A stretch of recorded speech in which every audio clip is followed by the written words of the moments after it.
Welcome, Total Pole Nation, right?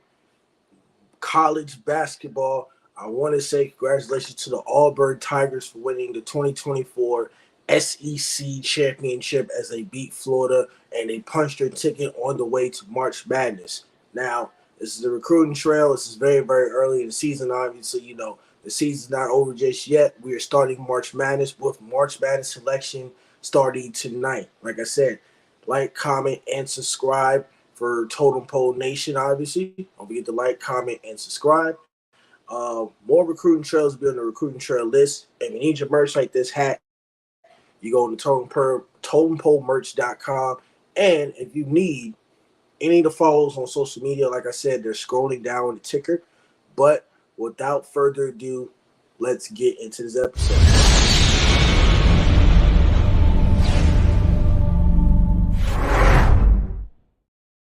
Ladies and gentlemen, we have the inside Auburn Tigers who won the NCAA Championship earlier today. Auburn is currently ranked number 27th in recruiting. Like I said, it's very, very early in the recruiting process. Obviously, with all these teams that have already been through in the past, we'll also get back into the teams later on in the season. What's up, Carter? What's up, Dom? Thank you for tuning in into the recruiting trail. But it's very early. So Auburn only has 2 recruits for right now, right? So 2 recruits. They have 1 5-star, 1 4-star. Like I said, they're ranked 27th. Even though Auburn is a very, very good basketball school, their recruiting is at the bottom. Normally you see a Kentucky team that's up there at the very, very top. But that just happens to not be the case so far as of right now. But like I said, it is very, very early in the recruiting trail, so everything can change by the time the summer hits up, right? So with the number 1 player, there's only 2 guys they recruited, obviously, and then of course I'll go through who they're gonna keep and who they're gonna lose, and of course the transfer portal has gone immediately crazy as well. So anybody can transfer due to lack of playing time or personal needs. So this is the player that I want to share right. This guy right here, right, Tahai Pettiford.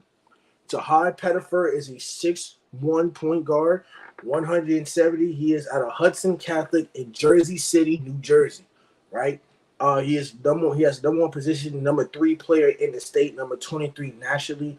When it comes to this guy, Bruce Pearl is the head coach of Auburn. They like to run and shoot. They like to push the pace. They like to have smart elite point guards. Obviously, like I said, he signed with Auburn over Connecticut. Connecticut won the national championship, and they do have a chance to win the national championship again.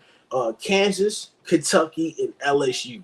So there was a lot of teams competing for this guy, right? A lot of teams competing for this guy. Of course, the top dogs in school, obviously. But when it comes to this guy, Pettiford, he's a lefty combo guard who plays in constant attack mode. He's fast. He's quick. Ton of pace into this game. He plays with a lot of aggressive mentality on defensive end. Is what Bruce Pearl wants. Bruce Pearl wants you to score, but also he wants you to get back. He wants you to put in transition. He wants you to lock down on defense. The SEC has improved in basketball. I know I got an Alabama shirt on, obviously, but for football, but the SEC in basketball has definitely improved. Like I said, on the defensive end, his length, quickness, and mentally is allowed to have him one of the highest steal rates in the EYBL, with average around 2.5 steals a game, around three steals a game. Physically, he's undersized, but like I said, when you build up the weight room in college, he's a little bit undersized. He's built like a point guard. He is capable of playing with the ball in his hands, and he is the best while he's able to attack and play on instinct. Like I said, he's a capable passer. His shooting stroke is a little bit okay. His percentage will need to improve. He's only shooting about 33.5% in EYBL, but as he gets into the process, he will eventually get better. But like I said, this guy, aggressive, plays defense. I respect the hell of him. For Bruce Pearl, that is a great recruiting pick. Like I said, he went to Auburn over Connecticut, Kansas, Kentucky, and LSU. So those were the guys that were competing for it. They both signed letter of intent right now. So anything can happen. Like I said, it's early. Anything can happen. They can both transfer. They can both go somewhere else. NIL money is involved. So, he could go somewhere else. Now, when it comes to the last guy that they have, they only got 2 guys. The last guy for right now that they have is this guy right here. This guy is going to be something special when it comes to everything. Howard.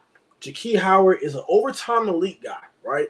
A lot of overtime elites has been all over the world. Jaquie Howard's overtime elite from Atlanta, Georgia. He's a 6'6" shooting guard, weighs 185 pounds, right? Obviously, you need to put a little bit more size. You see, he got a little muscle, but he could probably be about 200 in muscle as well. Overtime elite. He chose Auburn over Arizona State, Arkansas, UConn, and East Carolina. Now, UConn has been in the ranking. UConn has got its strengths back up. Obviously, I'm also going to be doing a recruiting trail on UConn after this episode as well, so you would tune in as well. When it comes to this guy, he is one of the most explosive players in the class of 2024 in overtime elite. His ability to catch lobs in any situation on the offensive end, and out of nowhere, a monster block, which means he just plays great defense as well.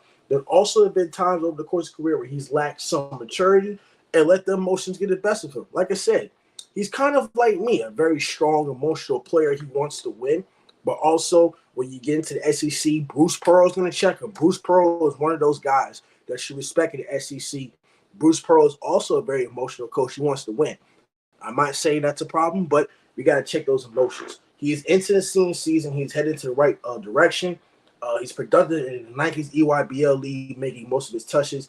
He is comfortable as a transition finisher, which is very, very important, and has to finish to the rim. But his jump shot and ball handling has started to become better. He's also capable of switching to 1 through 4, right? What does that mean if you don't know basketball? So basically, the one position is the point guard. The two positions is shooting guard. The three position is a small forward, and then of course the 4 is the power forward. So he's capable of switching into those pick and rolls from 1 to 4, if that gives y'all a better understanding. Obviously, there's a few tools with Howard on the end when he's locked in. Bottom line, he's undeniably physical tools, and slowly but surely his skill and feel for the game are catching up, right? So all about fundamentals. They'll always use our athletic gift as an ability, but when it comes to this guy, they're going to be great. Tahad Pettiford and Jaquie Howard, I think they sign a letter of intent. I think those guys will be great going forward along those lines. Now, when it comes to Auburn, right? Auburn did win the SEC championship today. They beat Florida, so Auburn is going to be making some noise. They've already been making some noise. So at the end of the day, we're going to go through this roster, right? And we're going to see, who they're going to lose, right? They got a guard in KD Johnson, who's a senior. He's going to be gone. They got a freshman, Aiden Holloway, who was a freshman from North Carolina. They got a graduate student, Jalen Williams. They're going to lose him. So that's 2 guys they're already going to lose. Trey Donaldson, a sophomore. Jahani Broome, a junior.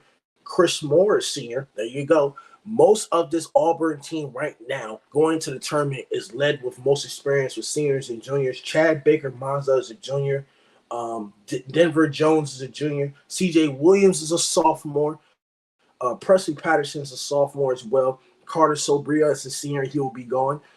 Blake Musselek, is a freshman. Reed Trapp is a sophomore. Adrian Scott is a junior. Leor Berman is a graduate student. He'll be gone as well. You had Chaney Johnson, who's a junior. Lucas Clanton is a freshman. Hassan Alexander, a sophomore. Dylan Cardwell, a senior. And Jalen Harper, a graduate student. So Auburn's had about at least 7 to 8 guys that are going to be gone next season. Now, I know there's only 2 guys, but they're already going to have about 7 to 8 guys that are going to be gone next season. But like I said, with Bruce Pearl and that coaching staff, Auburn's going to be fine. Now, before we end this, Auburn has never won a national championship when it comes to basketball. They never won a national championship. Could this be the year on Selection Sunday within the next 45 minutes? Could this be the year that Auburn wins its first national championship, right? It could be the year. They got the maturity. I know there's UConn out there. I know there's UNC out there. I understand there's plenty of teams that can win it as well. But can UConn make history for the first time in school history? Can they be the team to win and get in and win the 2024 NCAA National Championship? We will find out starting on Tuesday on Thursday when the games are being played. Tuesday is the first 4 in, by the way, but we will find out soon in April who is going to win that championship. But we want to thank you, Totem Pole Nation. If you like, comment, subscribe. This is the recruiting trail of the Auburn Tigers basketball. Leave a comment in there if you have any questions, comments, concerns, or anything that I might have missed, right? Inside the Auburn 2024 basketball recruiting. I want to thank you for all the support. I want to thank Inside Sports Network for the platform. Without further ado, y'all have a great day.